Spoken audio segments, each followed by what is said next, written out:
प्रेमी भक्तजनों, श्री रामचरितमानस के छंद भाग 70 के अंतर्गत अरण्य कांड के मनोहारी प्रमाणिका छंद, जिसे नग स्वरूपिणी छंद भी कहते हैं, इसकी सरल व्याख्या कर रहा हूं। प्रमाणिका छंद के 4 चरण होते हैं। प्रत्येक चरण में 8-8 वर्ण होते हैं। दूसरा, चौथा, छठा और 8वां वर्ण, चारों चरणों में गुरु होता है। वर्णों का क्रम लघु दीर्घ लघु दीर्घ लघु दीर्घ लघु दीर्घ होता है। जब प्रभु श्री राम महामुनि अत्रि जी के आश्रम में गए, तब वे सुनते ही आनंदित हुए। उनका शरीर पुलकित हो गया। श्री रामचंद्र जी को देखकर अत्रि जी उठकर दौड़े। मुनि को दौड़े आते देखकर श्री रामचंद्र जी भी शीघ्रता से चलकर आए। दंडवत करते ही मुनि ने उनको हृदय से लगा लिया और दोनों जनों को अपने प्रेमाश्रु से नहला दिया।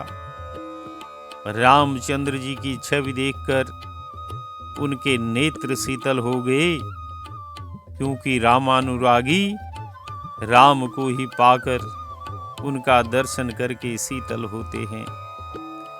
पूजा करके सुहावने सुंदर वचन कहकर उन्होंने प्रभु को मन भावन कंद मूल फल दिए, जिससे प्रभु अति प्रसन्न हुए। भगवान श्री राम आसन पर विराजे हैं। नेत्र भरकर उनकी शोभा देखकर परम प्रवीण मुनिश्रेष्ठ हाथ जोड़कर स्तुति कर रहे हैं। अर्थात श्री अत्रि जी श्री जानकी सहित रघुनाथ जी को आसन पर बैठाकर परम भक्ति के साथ अर्घ्य पाद्य आचमन मधुपर वस्त्र आभूषण चंदन और दिव्य अन्नपान आदि नैवेद्य इत्यादि द्वारा पूजन करके उनकी स्तुति कर रहे हैं। तो आइए महामुनि श्री अत्रि जी द्वारा नग स्वरूपिणी छंद अथवा प्रमाणिका छंद में यह राम स्तुति की गई है। आइए अत्रि जी की इस स्तुति का गायन करते हैं। नमामि भक्तवत्सलम कृपालुशील कोमलम भजामि ते पदाम्बुजम अकामिनां स्वधामदम निकाम श्याम सुंदरम भवाम्बुनाथ मंदरम प्रफुल्ल कंजलोचनम मदादि दोष मोचनम प्रलंब बाहु विक्रमम प्रभु प्रमेय वैभवम निसंग चाप सायकम धर्म त्रिलोक नायकम दिनेश वंश मंडनम महेश चाप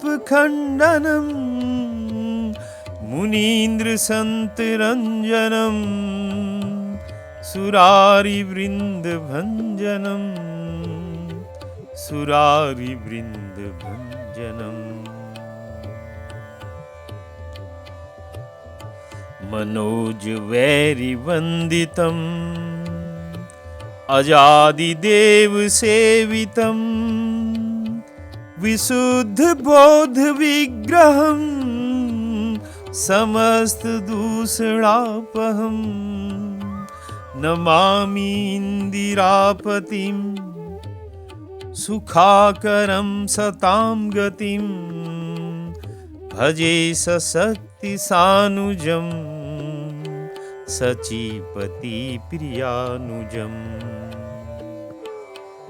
त्वदङ्घ्रिमूलये नरा भजन्ति हीनमत्सरा पतन्ति नो भवाण्वे वितर्क वीचि संकुले विविक्तवासिनः सदा भजन्ति मुक्तये मुदा निरस्य इन्द्रियादिकं प्रयान्ति ते गतिं स्वकं प्रयान्ति ते गतिं स्वकम्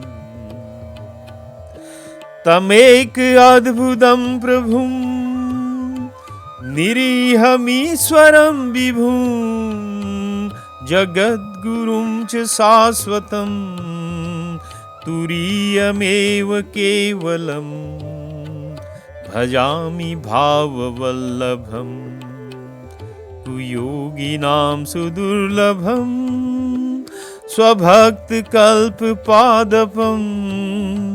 समं सुसेभ्यमन्वहम् अनूपरूपभूपतिं नतोऽहमुर्विजापतिं प्रसीद मे नमामि ते पदाब्ज भक्ति देहि मे पठन्ति ये स्तवमिदं नरादरेण ते पदम् वृजन्ति नात्र संशयम् त्वदीय भक्ति संयुता त्वदीय भक्ति संयुता। नमामि भक्त वत्सलं कृपालुशील कोमलं भजामि ते पदाम्बुजम् अकामिनां स्वधा मदम्।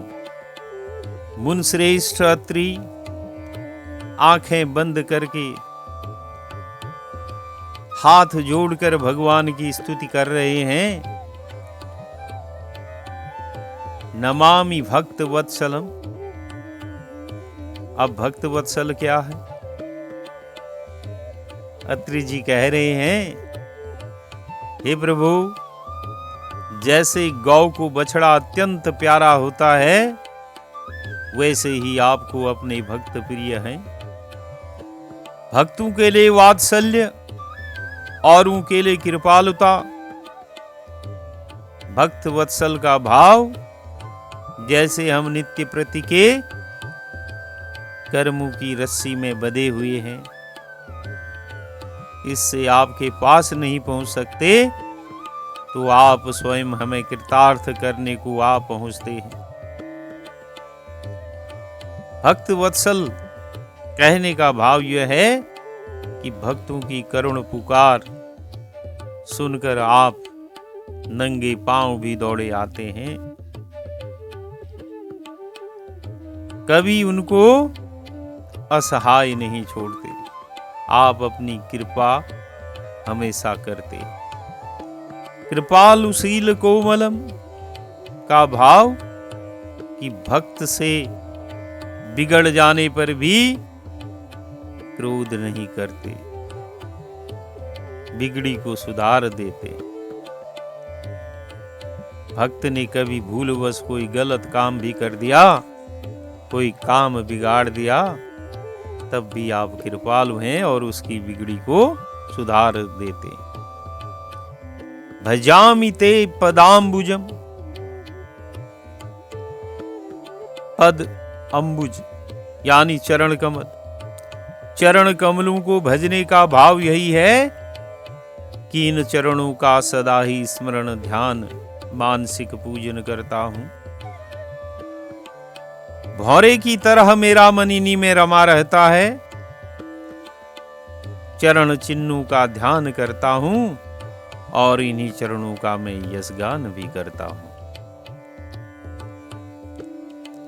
अकामिनाम स्वधा मदम। निष्काम होकर आपके चरणों की भक्ति करने पर ही आप निज धाम देते हैं। कौन सा धाम है प्रभु का? प्रभु के अनेक धाम है। विष्णु अवतार रूप से उनका धाम वैकुंठ धाम है। श्रीमन नारायण अवतार से सीर साहिब वैकुंठ धाम है और रामावतार से उनका साकेत धाम है। तो प्रभु निष्काम होकर आपके चरणों की भक्ति करने पर ही आप निज धाम देते। निकाम श्याम सुंदरम भवाम्बुनाथ मंदरम प्रफुल्ल कंज लोचनम मदादि दोष मोचनम। आप नितांत सुंदर श्याम वर्ण संसार रूपी समुद्र को मथने के लिए मंदराचल पर्वत स्वरूप, फूले हुए कमल के समान नेत्रों वाले और मद आदि दोषों से छुड़ाने वाले हैं। निकाम श्याम सुंदरम, हे प्रभु आप निकाम श्याम सुंदर हैं, अर्थात आपके जैसा विश्व में कोई भी सुंदर नहीं है। जो आपके सौंदर्य में मग्न हो जाता है तो काम स्वयं ही वहां से भाग जाता है, फिर तो भगवान आतुर होकर चले आते। भवाम्बुनाथ मंदरम, भव धन अम्बुनाथ यानी भव रूपी समुद्र, अर्थात आप भव रूपी समुद्र को मथ कर उसमें से भक्त रूपी रत्न निकाल कर धारण करते। अर्थात भव सागर के मथने का भाव यही है कि आप जीवों को जन्म मरणादि दुख से मुक्त करने वाले हैं। समुद्र मंथन में तो मंदर पर्वत की मथानी, कूर्म भगवान उसे थामने वाले, देवासुर मथने वाले होते हैं, पर भवसागर मंथन के लिए कृपालुशील कोमल नितांत सुंदर श्री राम जी मंदर रूप तथा कूर्म भगवान हैं। प्रफुल्ल कंज लोचनम, हे प्रभु आप पूर्ण फूले हुए कमल के समान नेत्रों वाले, जो एक बार आपकी आंखों को देख ले तो उसे फिर दूसरी वस्तु देखने की जरूरत ही नहीं रहती। मदादि दोष मोचनम, मदादि दोष अर्थात काम क्रोध मोह ममता ईर्ष्या अहंकार तृष्णा कपट दंभ पाखंड मत्सर, मत्सर क्या है? डाह जलन। इन दोषों को श्री राम जी अपनी कृपा दृष्टि से ही दूर कर देते। कहने का भाव कि भगवान के ऐसे नेत्र जो मदादि दोषों को छुड़ाने वाले हैं। प्रलंब बाहु विक्रमम प्रभो प्रमेय वैभवम निसंग चाप सायकम धर्म त्रिलोक नायकम।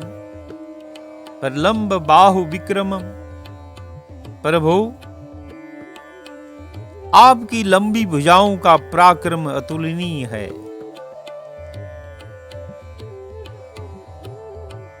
अब कैसे हैं प्रलंब बाहु? जिनकी भुजाएं घुटने तक लंबी हैं, इसी से आजानुबाहु भी कहलाते हैं। आपके बाहु इतने लंबे हैं कि वे भक्तों को दुखी देखकर तुरंत सहायतार्थ पहुंच जाते हैं। कहने का अर्थ है कि आपकी भुजाएं इतनी लंबी और पराक्रमशाली हैं कि इनसे शत्रु किसी तरह बच नहीं सकता। आपकी भुजाएं सर्वत्र व्यापक हैं। आपकी भुजाओं का विक्रम सर्वत्र कार्य करता है। प्रभो प्रमेय वैभवम, आपके भक्तों को योग क्षेम की चिंता और प्रयत्न करने की आवश्यकता नहीं। भगवान का संपूर्ण ऐश्वर्य भक्तों का है। निसंग चाप सायकम, अब रही भक्तों के प्राण रक्षा की बात, तो आप तरकस और धनुष बाण धारण करने वाले। धर्म त्रिलोक नायकम, हे प्रभु आप त्रिलोकी नाथ हो, अतः तीनों लोकों की रक्षा के लिए आपने धनुष बाण धारण किए हुए। दिनेश वंश मंडनम महेश चाप खंडनम मुनीन्द्र संत रंजनम सुरारी वृंद भंजनम। दिनेश वंश मंडनम कहने का भाव यह है कि आप सूर्य वंश को भूषित करने वाले हैं। दिनेश वंश कहते हैं यानी सूर्य वंश। यह वंश ही प्रतापी, तेजस्वी, उदार और शरणपाल हुआ है। इसीलिए आपने इसमें अवतार लिया जिससे आपको कोई जान न पाए। सभी आपको दशरथ नंदन राजकुमार ही समझें। महेश चाप खंडनम, महेश चाप कहकर धनुष की कठोरता दिखाई, जो किसी से भी तृण के समान न खिसका उसे भी आपने तोड़ दिया। शिव जी का धनुष महेश चाप के नाम से जाना जाता है। मुनीन्द्र संत रंजनम, आप मुनीन्द्र संत रंजन हैं, अर्थात मुनिराजू और संतों को आनंद देने वाले हैं। उन्हीं के लिए दुष्टों का दलन करते रहते हैं। सुरारी वृंद भंजनम, सुरारी कहते हैं सुरधन अरि, सुरों के अरि हैं जो, यानी देवताओं के शत्रु। कहने का भाव जो राक्षस हैं। अतः आप देवताओं के शत्रुओं का नाश करने वाले हैं। यहां तीनों काल दिखाए गए हैं। आप भूत में त्रिलोक के स्वामी थे, वहीं वर्तमान में रघुकुल भूषण हुए और अब संतों मुनियों को सुख देने के लिए निशाचरों का नाश करने जा रहे। मनोज वैरी वंदितम अजादि देव सेवितम विशुद्ध बोध विग्रहम समस्त दूषणापहम। अजादि का भाव कि ब्रह्मा सृष्टि के रचयिता हैं और लोकपाल आदि सभी के स्वामी हैं तथा सभी से वंद्य हैं, वंदनीय हैं, सो वे भी आपकी सेवा करते हैं। अर्थात आप सबके स्वामी हैं, सब आपके सेवक हैं। विशुद्ध बोध विग्रहम अर्थात भीतर और बाहर विशुद्ध ज्ञान रूप हो। जैसे सोना बाहर भीतर सब सोना ही सोना होता है, वैसे ही आप विशुद्ध बोधमय हैं। समस्त दूषणापहम, आप विशुद्ध बोधमय हैं, इसीलिए समस्त दोषों के नाशक हो। नमामि इंदिरापतिम सुखाकरम सताम गतिम भजे सशक्ति सानुजम सचीपति प्रियानुजम। नमामि इंदिरापतिम सुखाकरम सताम गतिम। हे प्रभु, आपको केवल एक लक्ष्मी का ही सुख प्राप्त नहीं है, आप तो समस्त सुखों की खान हो। सताम गति, सताम गतिम कहते हैं सज्जनों की गति। आप संतों को अपना धाम देते हैं, उनके एकमात्र आश्रय आप ही हैं। भजे सशक्ति सानुजम, और मैं शक्ति स्वरूपा श्री सीता जी सहित अनुज लक्ष्मण जी को भी भजता हूं। सची पति प्रियानुजम, इसका भाव यह है कि जैसे बलि को छलकर देवताओं की रक्षा की थी, वैसे ही रावण को छलकर देव रक्षा हेतु आपने यह नर रूप धारण किया है। कहने का भाव यह है कि आपने वामन रूप अवतार लेकर देवताओं का कार्य किया। वामन जी सचीपति इंद्र के छोटे भाई हुए। तो दंघ्रि मूल ये नराह भजन्ति हीन मत्सराह पतंति नो भवार्णवे वितर्क वीचि संकुले। तो दंघ्रि मूल ये नरा, अंघ्रि मूल कहते हैं चरण का मूल, अर्थात तलवे में ही चिन्ह होते हैं जिनका ध्यान उपासक करते। जो मनुष्य मत्सर रहित यानी डाह रहित होकर आपके चरण मूल को भजते हैं, वे तर्क वितर्क अनेक प्रकार के संदेह रूपी तरंगों से पूर्ण संसार रूपी समुद्र में नहीं गिरते, अर्थात आवागमन के चक्कर में नहीं पड़ते। जो लोग मत्सर युक्त हैं और जो आपका भजन नहीं करते, वे भवसागर में गिरते हैं और उपासक भव समुद्र में नहीं पड़ते। विविक्त वासिनः सदा भजन्ति मुक्त ये मुदा निरस्य इंद्रियादिकं पर्यान्ति ते गतिम स्वकम। विविक्त वासिनः सदा, सदा एकांतवासी, इंद्रियादि के विषयों से उदासीन, जो मुक्ति के लिए आनंद पूर्वक आपको भजते हैं, वे स्वकीय गति को प्राप्त होते हैं। स्वकीय गति क्या है? अपने स्वरूप को प्राप्त होते। तमेक अद्भुतम प्रभुम निरीहमीश्वरम विभुम जगत गुरुम च शाश्वतम तुरीयमेव केवलम। हे प्रभु, आप एक अद्वितीय अद्भुत समर्थ स्वामी, चेष्टा एवं इच्छा रहित व्यापक जगत गुरु, सनातन तुरीय रूप, तीनों गुणों से सर्वथा परे और केवल एक हैं। तुम एक अद्भुतम प्रभु, एक अर्थात आपका सा इस संसार में कोई दूसरा नहीं है, इस ब्रह्मांड में कोई दूसरा नहीं है। आपके समान केवल आप ही हैं। अद्भुत अर्थात नाम रूप लीला सभी विलक्षण और आश्चर्यजनक करने वाले। निरीहमीश्वरम विभुम,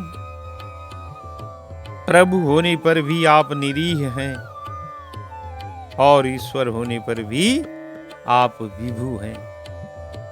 अतः सभी प्रकार से आप अद्भुत हैं। जगत गुरुम च शाश्वतम, जगत गुरु किसे कहते हैं? जिसने किसी से शिक्षा नहीं पाई, न किसी के शिष्य हैं, बल्कि सृष्टि के रचयिता है। ब्रह्मा को भी आपने ही वेद पढ़ाया, यानी आप समस्त गुरुओं के भी गुरु हैं, इसलिए आपको जगत गुरु कहा गया है। तुरीयमेव केवलम, तुरीयमेव कहते हैं तुरीयावस्था।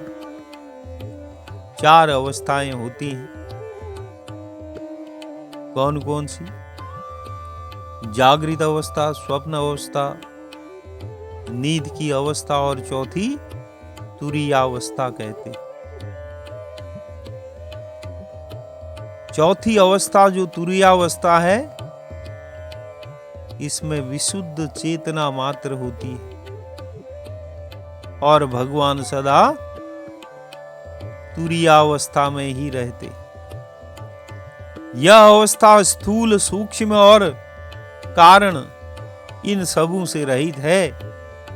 इसीलिए हे प्रभु, आप संपूर्ण हैं। भजामि भाव बल्लभम कुयोगिनाम सुदुर्लभम स्वभक्त कल्प पादपम समम सुसैभ्य मनवहम। हे प्रभु, जो भाव प्रिय कुयोगियों, कुयोगी कहते हैं जो विषयी पुरुष है, कुयोगियों के लिए अत्यंत दुर्लभ और अपने भक्तों के लिए कल्प वृक्ष। कल्प वृक्ष क्या है? ऐसा वृक्ष जो भक्तों की समस्त कामनाओं को पूर्ण करने वाला है, उसे कहते हैं कल्प वृक्ष। तो भगवान को कहा गया है कि आप कल्प वृक्ष के समान हैं, भक्तों की समस्त मनोकामनाओं को पूर्ण करने वाले हैं। समम सुसैव्य मनवहम, सम कहते हैं जो पक्षपात रहित हो, समानता दिखाए। हे प्रभु, आप सम यानी कि पक्षपात रहित और सदा सुखपूर्वक सेवन करने योग्य हैं। मैं निरंतर आपको भजता हूं। अनूप रूप भूपतिम नतोह मुर्विजापतिम, प्रसीद में नमामि ते पदाब्ज भक्ति देहि में। हे अनुपम सुंदर, हे पृथ्वीपति, हे जानकी नाथ, मैं आपको प्रणाम करता हूं। अनूप रूप भूपतिम, हे अनुपम सुंदर पृथ्वीपति। न तो हम उर्विजापतिम, उर्विजापति, उर्विजा कहते हैं लक्ष्मीपति, सीतापति हैं जो। प्रसीद में नमामि ते, मैं आपको प्रणाम करता हूं। पदाब्ज भक्ति देहि में, पदाब्ज कहते हैं चरण, मुझे अपने चरण कमलों की भक्ति दीजिए। पदाब्ज भक्ति देहि में, हे प्रभु, मुझे अपने चरण कमलों की भक्ति दीजिए। पठन्ति ये स्तवम इदम नरादरेण ते पदम, व्रजन्ति नात्र संशयम त्वदीय भक्ति संयुता।